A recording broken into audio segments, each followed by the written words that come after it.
इस बार सनातन बोर्ड की बात भी आई है।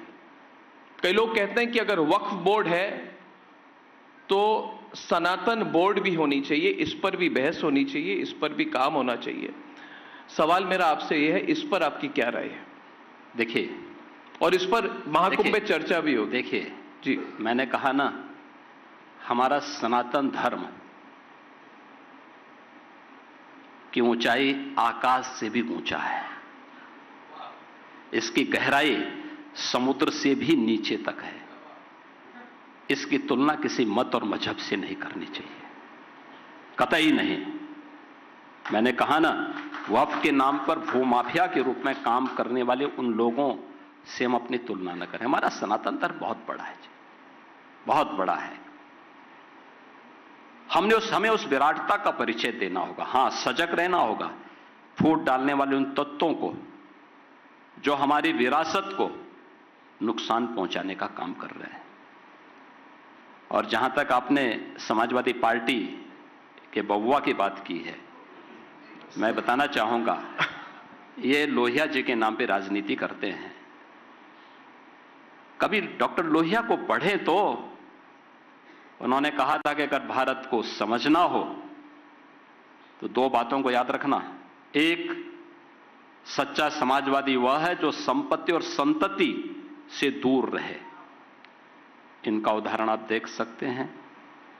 और दूसरा, उन्होंने कहा भारत को अगर समझना हो तो राम, कृष्ण और शंकर, इन तीनों को पढ़ो, तीनों का अनुसरण करो।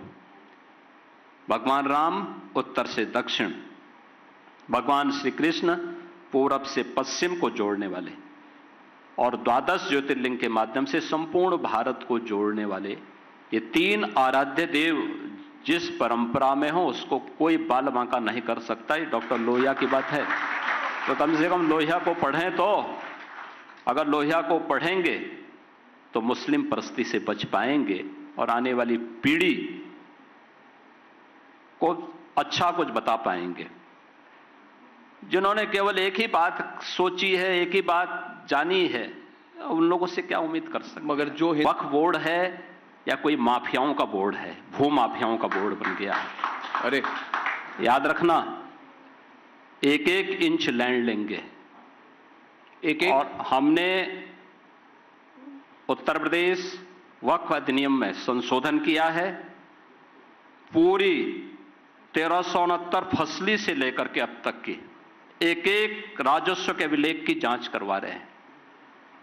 और जिसको भी वक्फ के नाम पे कब्जा किया होगा उस एक एक इंच लैंड को लेकर के वापस करेंगे और गरीबों के मकान बनाएंगे, सार्वजनिक संस्थाएं, अस्पताल बनाएंगे, अच्छे शिक्षण संस्थान बनाएंगे। और कुंभ में दावेदारी करने वाले लोग जी अपनी गनीमत देखो, अपनी खाल बचा लें तो गनीमत होगी उनके लिए। वो कहते हैं कि वो कहते हैं, सवाल मेरा है, वो कहते हैं कि ये हमारी धार्मिक अधिकार, हमारा धार्मिक अधिकार, हमारी धार्मिक अधिकार हमसे कैसे खींची जा सकती? जब इनका बीज नहीं फूटा था, हमारी कुंभ की परंपरा उससे पहले से है।